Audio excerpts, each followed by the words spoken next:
Bom dia, galerinha, tudo bem com vocês? Como eu falei na aula passada, hoje nós vamos corrigir os exercícios da apostila. Então, peguem a apostila, abram na página 9 e acompanhem.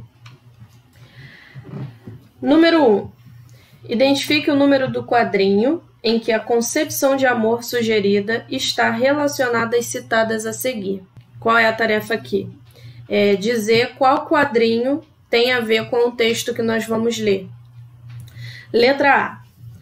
Que não seja imortal, posto que é chama, mas que seja infinita enquanto dure. Qual quadrinho se encaixa nessa declaração?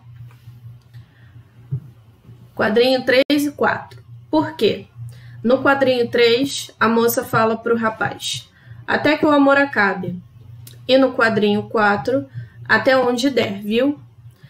Ambos aqui estão concordando que o amor deve durar enquanto ele for bom, enquanto funcionar para os dois, e que se por um acaso não acontecer mais isso, acabou. Letra B. Não separe o homem o que Deus uniu. Evangelho de São Marcos, capítulo 10, versículo 9 e 10. Não separe o homem o que Deus uniu.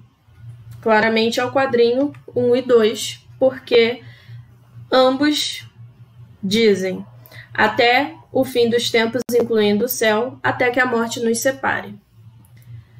Letra C. Se não for para ser feliz, é melhor largar.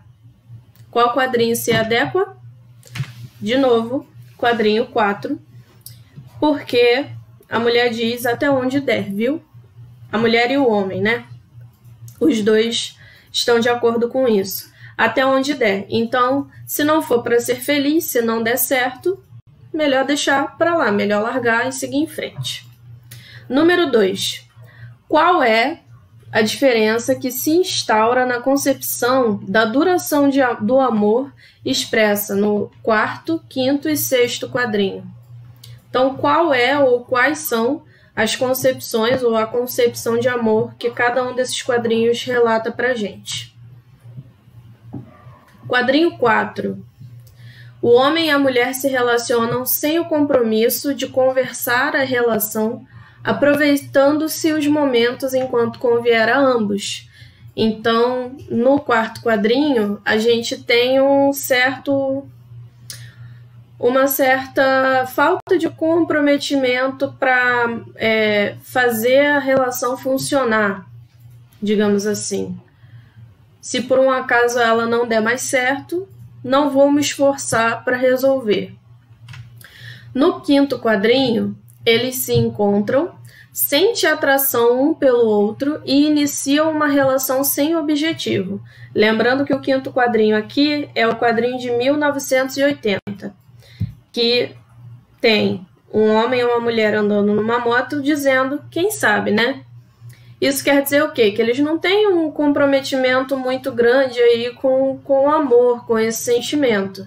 Então, eles sentem atração um pelo outro, mas iniciam a relação sem ter um alvo para alcançar, sem ter um objetivo. Por último, no 6º, é o que fica mais explícito essa ideia, que nem passa pela cabeça deles amar ou não um ao outro.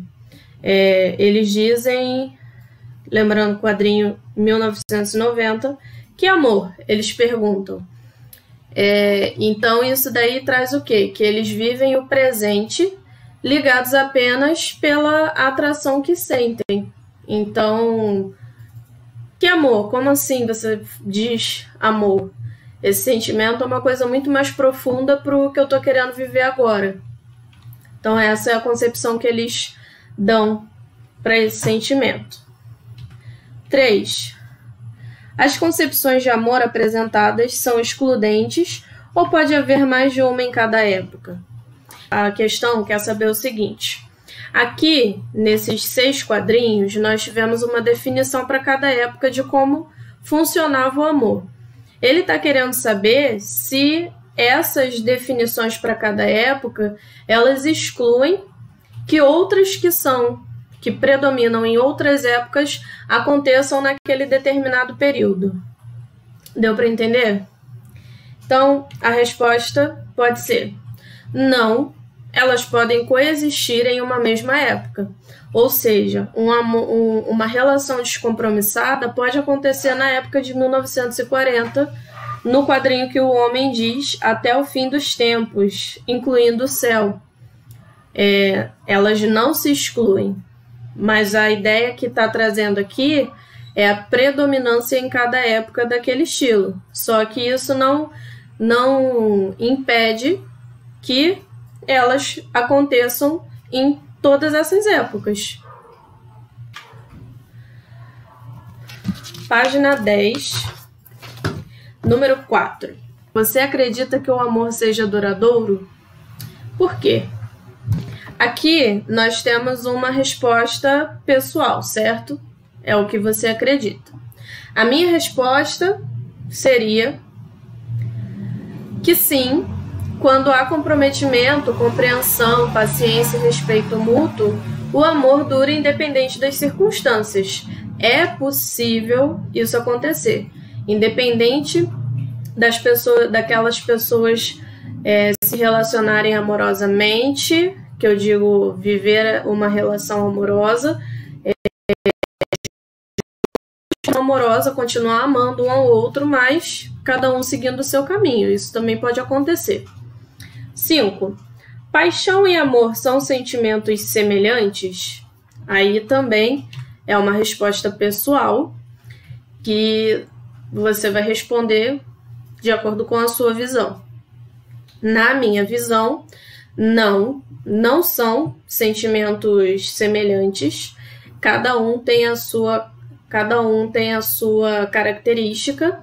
As emoções que geram e alimentam a paixão e o amor são diferentes. Isso na minha opinião. 6. Leia este fragmento de uma canção que foi muito popular décadas atrás. Então, vamos ler a canção. Eu sou aquele amante à moda antiga, do tipo que ainda manda flores, aquele que no peito ainda abriga recordações de seus grandes amores. Eu sou aquele amante apaixonado que curte a fantasia dos romances, que fica olhando o céu de madrugada, sonhando abraçado à namorada. Letra A. O comportamento romântico descrito nessa canção poderia ocorrer mais facilmente em alguma época representada nos quadrinhos que você leu? E aí? O que vocês me dizem? Nos quadrinhos 1, 2 e 3, a gente pode encontrar esse estilo, essa ação mais romântica no relacionamento. Porém, nada impede que esse comportamento ocorra também nas outras épocas retratadas, como a gente falou anteriormente. A restrição está somente ao último quadrinho, que o último quadrinho eles não têm vínculo emocional nenhum no que se diz a amor ou paixão. Eles só sentem atração física, demonstram sentir atração física um pelo outro. Então, essa é a resposta. Letra B. Homens e mulheres hoje têm atitudes românticas? Se sim, descreva suas manifestações. E aí, o que vocês acham? É uma resposta pessoal e a minha resposta é a seguinte. Sim, eles podem presentear a pessoa amada com algo que ela goste, queira muito. É uma forma de você demonstrar o seu carinho por aquela pessoa, a atenção que você tem com ela, com o gosto dela, o desejo de agradar, escrever sobre a pessoa, planejar uma surpresa, enfim. Há inúmeras manifestações e esses 3 são só alguns exemplos. C. Você concorda que o romantismo é importante para a manutenção do relacionamento amoroso? Vocês concordam? Sim, Em um relacionamento amoroso, os valores emocionais exercem maior influência. Então, o romantismo ele acaba sendo importante por isso, porque na maioria das vezes o que rege um relacionamento amoroso são os sentimentos, são as emoções, é a parte emocional. 7.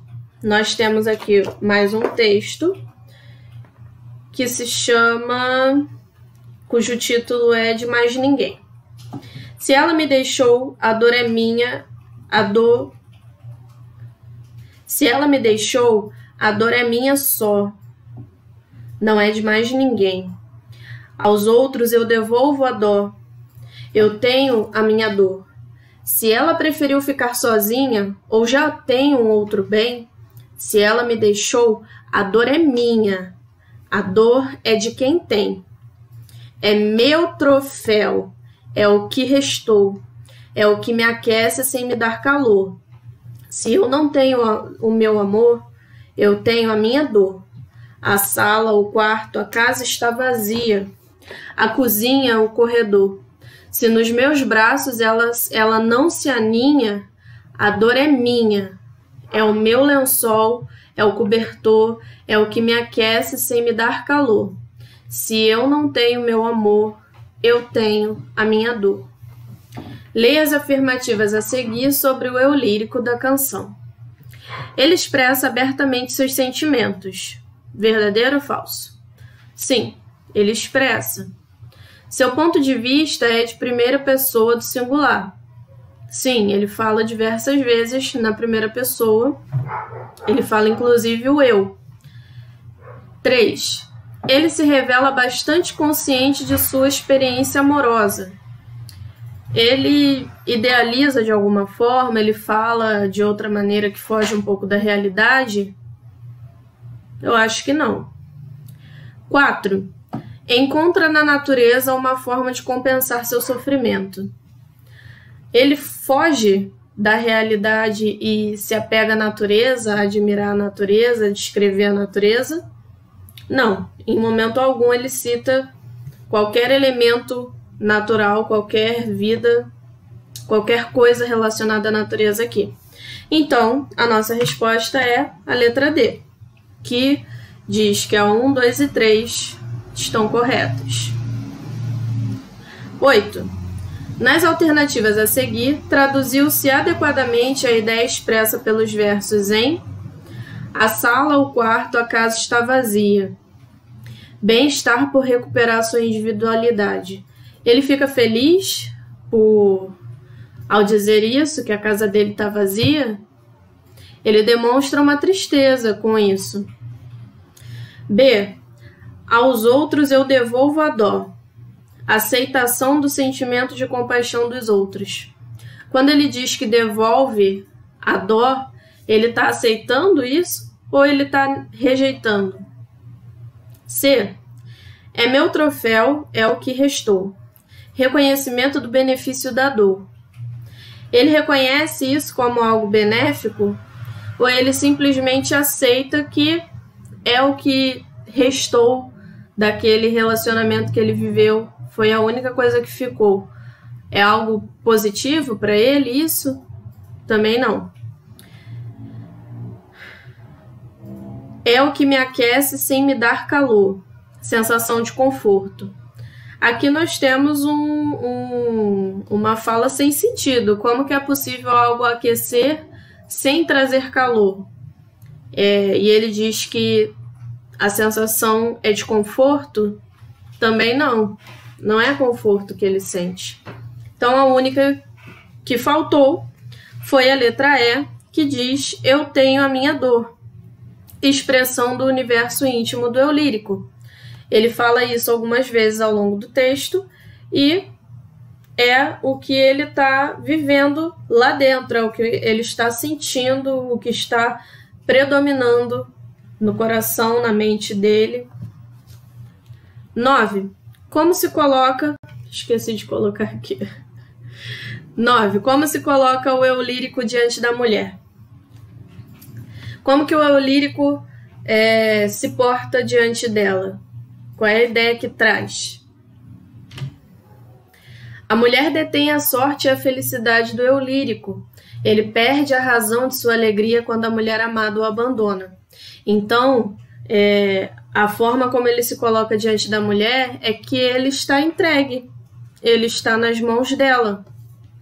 Ela detém o poder sobre ele, sobre a felicidade dele, e quando esse relacionamento chega ao fim, ele perde a razão da sua alegria porque a mulher foi embora.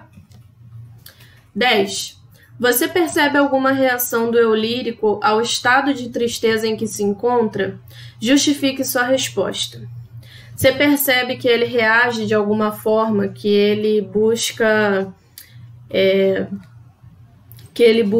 combater esse sentimento, combater isso que está predominando dentro dele?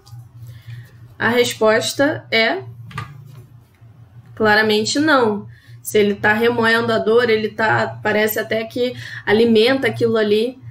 Numa atitude de individualismo exagerado, ele lida com sua dor de modo obsessivo. Ele tem uma obsessão por aquele sentimento. Não há uma reação à dor. Na verdade, há mais um apego àquele sentimento. Por último, nós temos aqui mais um texto, que o título é Lira, onde um homem fala sobre amor.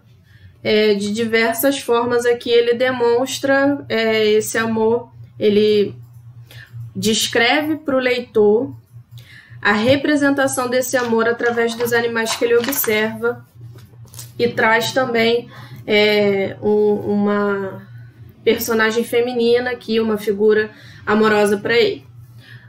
Número 11.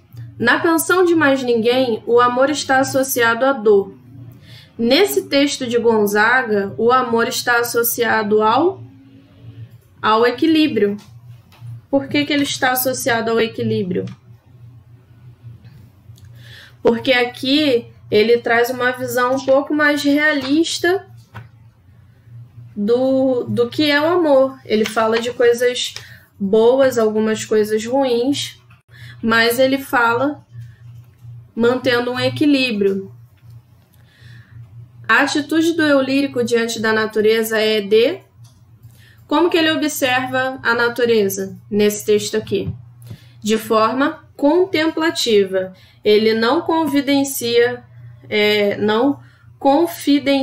angustiada, não tem um embate intimista, não é com individualismo exagerado e também não é com tristeza profunda. Ele observa de uma forma contemplativa.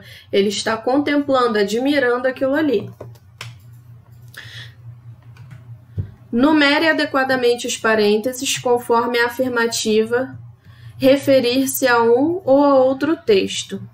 Então, nós temos De Mais Ninguém e nós temos o Lira 19. A mulher amada é companheira do eu lírico. Isso acontece em qual dos dois textos?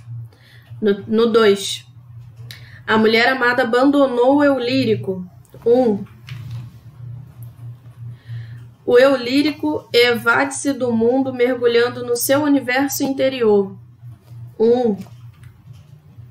Privilegia-se o racional, o claro e o regular na visão de mundo.